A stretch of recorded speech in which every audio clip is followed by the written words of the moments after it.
gue ngeliat ada Mbak Kunti berdiri di ujung pohon ceri. Badan gue dirasa-rasa agak demam ini. Tiba-tiba ruangan jadi redup. Dia jahat. Dia mau bawa lu ke alamnya.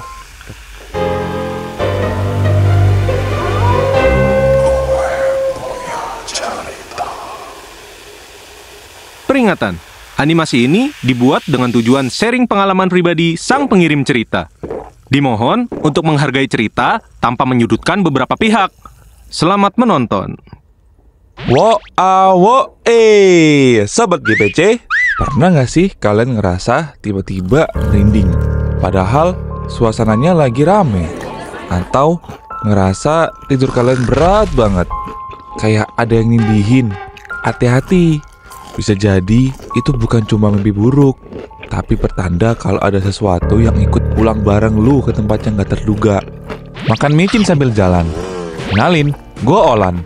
Gue mau cerita kisah horor yang gue alamin sekitar 4 tahun yang lalu. Bisa dibilang ini cerita horor paling absurd, tapi nyata banget. Dan kejadian ini itu ketika gue masih fresh from kampus, alias fresh graduate, dan baru kerja sebagai staff accounting di perusahaan dealer. Saat itu lagi masa paling stres dalam hidup gue, karena ada audit tahunan. Nah, di tim gue kan ada 5 orang nih.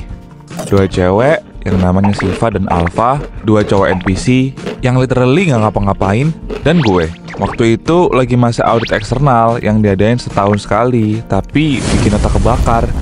Lu yang anak akuntan pasti relate dah. Lembur tiap malam, dan beban kerja kayak beban hidup saking beratnya.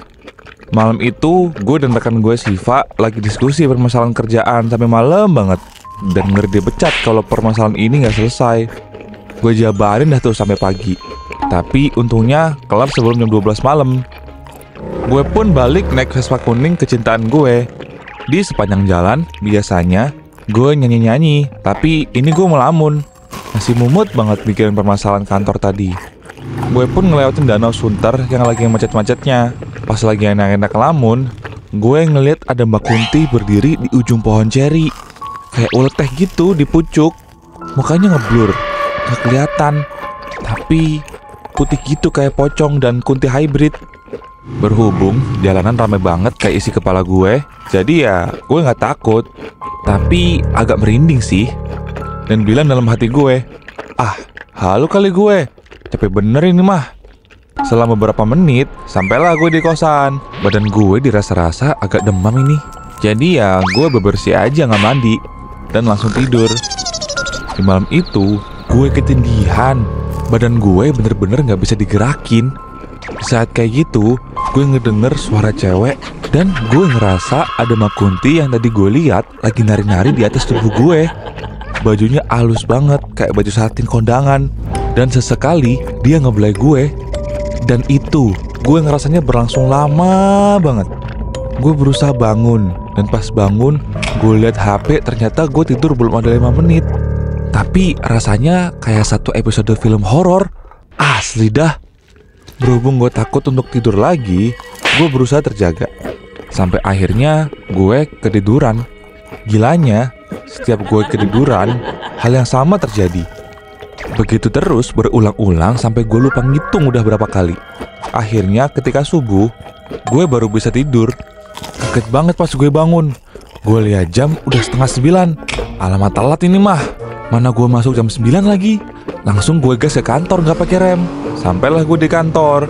Gue lihat Alfa baru turun dari Gojek. Gue godain dikit. Wih, telat juga nih anak. Tapi dia ngeliat gue kayak diem.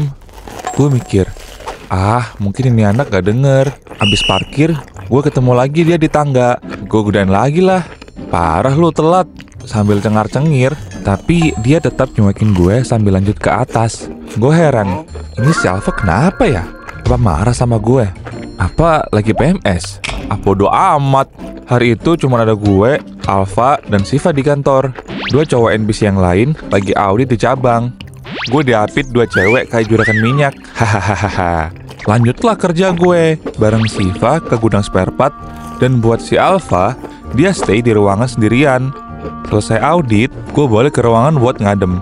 Maklum cuy, itu gudang spare part panasnya kayak simulasi neraka. Gue coba ngobrol lah si Alfa, tapi dia tetap diem. Padahal mah biasanya ada cicak ngoceh juga disautin. Nah, si Siva ngajak Alfa makan di pantry. Pas mereka mau keluar ruangan, Alfa nempelin kertas di punggung gue dan bilang, "Kak, lu ditempelin bakun." Langsung ngibrit dia ke pantry.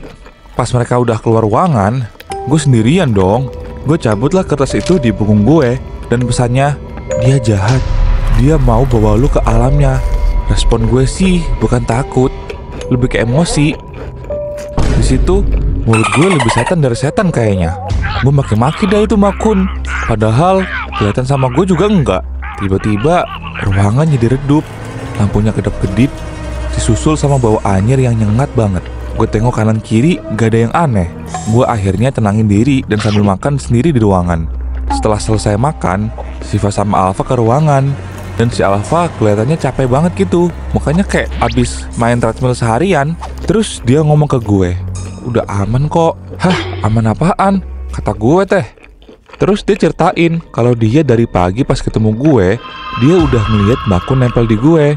Dia takut bilang karena Mbak Kunti itu agresif parah. Pantes dia ngehindar mulu kayak dikejar pinjol. Katanya setiap gue deket si Alfa, si Mbak Kunti ini ngamuk dong. Matanya berubah merah menyala, rambutnya acak-acakan kayak Rok Ponorogo, sama auranya galak banget kayak senior mau ngelabrak juniornya. Dan pas gue ke gudang kan, si Alfa sendirian di ruangan ya. Katanya dia nego pakai sukmanya buat ngelepasin Bakun. Tapi si Kunti sialan ini malah minta tumbal biar mau dilepasin. Setelah negosiasi alot dan sengit Alfa sama si Bakun, akhirnya dia mau diantar balik ke pohon ceri tempat gue liat dia pertama kali. Abis nganterin Bakun ke Danau Sunter di pohon ceri sebelah kiri jalan tempat dia nangkring, gue belum cerita apa-apa ke Alfa. Tapi dia bisa jelasin detail lokasi pohon cerinya. Gila gue rasa. Punya temen speknya kayak Roy Kiyoshi gini bro. Dan yap, dia nempel di gue dari semalam. Kurang ajar emang si Mbak Kunti ini. Ikutan gue pas bebersih, aurat gue dilihat sama dia dong. Oh iya, kata si Alfa, emang di daerah itu rawan banget kejadian kayak gini. Komplotan mereka suka nempel ke orang yang lagi bengong di jalan, yang pikirannya kosong. Targetnya ya bikin celaka lah, biar lo bisa ikut ke dunia mereka. Setan banget kelakuan lu, setan. Syukurnya gue gak sampai kejadian hal-hal yang gak diinginkan.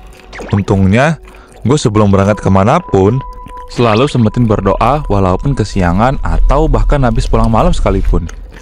Bro, pesen gue, lu boleh mikirin kerjaan, cinta, hidup, ataupun cicilan. Tapi pas lo lagi di jalan, please fokus. Dunia ini bukan cuma milik kita yang kelihatan.